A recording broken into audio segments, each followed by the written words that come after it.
नमस्कार बच्चों, आप सभी को कैसे हैं आप सब। स्वागत है आपका मेरे यूट्यूब चैनल ओल्हान एकेडमी पर। तो पर्यावरण अध्ययन आज हमारा टॉपिक है। चलिए स्टार्ट करते हैं हम। पर्यावरण अध्ययन यानी ईवीएस का मुख्य उद्देश्य क्या है? केवल तथ्य याद कराना, बच्चे को अपने पर्यावरण को समझने योग्य बनाना, केवल परीक्षा की तैयारी कराना, केवल गृह कार्य कराना। तो इसका बी ऑप्शन है, बच्चे को अपने पर्यावरण को समझने योग्य बनाना। ईवीएस में सबसे अधिक किस पर बल दिया जाता है? रटने पर, अनुभवात्मक अधिगम पर, केवल व्याख्यान पर, परीक्षा पर। बी ऑप्शन है अनुभवात्मक अधिगम पर। पर्यावरण अध्ययन में करके सीखना किसका उदाहरण है? गतिविधि आधारित शिक्षण, व्याख्यान विधि, रटने की विधि, प्रश्नोत्तर विधि। तो इसका ए ऑप्शन है गतिविधि आधारित शिक्षण। पर्यावरण अध्ययन में करके सीखना किसका उदाहरण है? गतिविधि आधारित शिक्षण।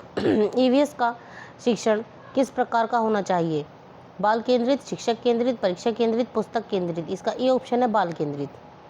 पर्यावरण अध्ययन का संबंध किससे है? केवल विज्ञान से, केवल सामाजिक विज्ञान से, दैनिक जीवन एवं पर्यावरण से, केवल गणित से। इसका सी ऑप्शन होगा दैनिक जीवन एवं पर्यावरण से। ईवीएस में भ्रमण का उद्देश्य क्या है? प्रत्यक्ष अनुभव प्रदान करना, समय बिताना, दंड देना, परीक्षा लेना। इसका ए ऑप्शन सही है प्रत्यक्ष अनुभव प्रदान करना। पर्यावरण अध्ययन में परियोजना कार्य क्यों कराया जाता है? अनुभवात्मक अधिगम के लिए, केवल अंक देने के लिए, गृह कार्य बढ़ाने के लिए, समय बिताने के लिए। इसका ए ऑप्शन सही है अनुभवात्मक अधिगम के लिए। ईवीएस में बच्चों की जिज्ञासा का क्या महत्व है?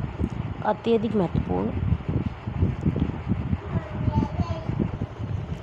कोई महत्व नहीं, कम महत्व, केवल परीक्षा तक सीमित। इसका ए ऑप्शन है अत्यधिक महत्वपूर्ण। पर्यावरण अध्ययन में सबसे प्रभावी शिक्षण सामग्री कौन सी है? वास्तविक वस्तुएं एवं स्थानीय संसाधन। इसका ए ऑप्शन ही सही है। देखिए जहाँ पर केवल आता है आंसर में, वे आंसर गलत होते हैं। बी, सी और डी तीनों में केवल शब्द आया है तो तीनों ही गलत हैं। इसका ए ऑप्शन सही है वास्तविक वस्तुएं एवं स्थानीय संसाधन। ईवीएस में मूल्यांकन का उद्देश्य क्या है? सीखने में सुधार करना। इसके ए ही ऑप्शन सही है, सीखने में सुधार करना।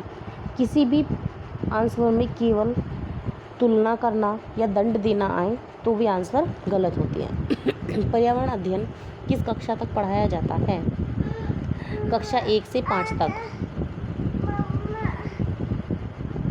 ईवीएस में स्थानीय प्रवेश का उपयोग क्यों किया जाता है? बच्चों को वास्तविक अनुभव देने के लिए। ईवीएस में शिक्षक की भूमिका क्या है? मार्गदर्शक एवं सहायक। पर्यावरण अध्ययन में सबसे महत्वपूर्ण क्या है? अवलोकन। पर्यावरण में सबसे महत्वपूर्ण क्या है? अवलोकन। ईवीएस का प्रमुख उद्देश्य पर्यावरण के प्रति संवेदनशीलता विकसित करना। पर्यावरण के प्रति संवेदनशीलता विकसित करना। ईवीएस में बच्चों की गलतियाँ क्या दर्शाती हैं? सीखने की प्रक्रिया, असफलता, अनुशासनहीनता, आलस्य।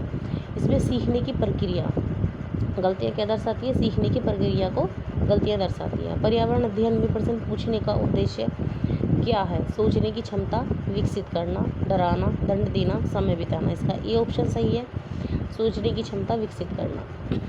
ईवीएस में समूह कार्य का उद्देश्य क्या है? सहयोगात्मक अधिगम, प्रतियोगिता बढ़ाना, समय बिताना, दंड देना। इसका ई ऑप्शन सही है सहयोगात्मक अधिगम। पर्यावरण अध्ययन में सबसे अच्छा अधिगम कहाँ होता है? वास्तविक जीवन की परिस्थितियों में, केवल कक्षा में, केवल पुस्तक में, केवल परीक्षा में।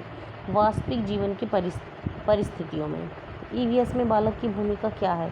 सक्रिय शिक्षार्थी, निष्क्रिय श्रोता, केवल लेखक, केवल परीक्षार्थी।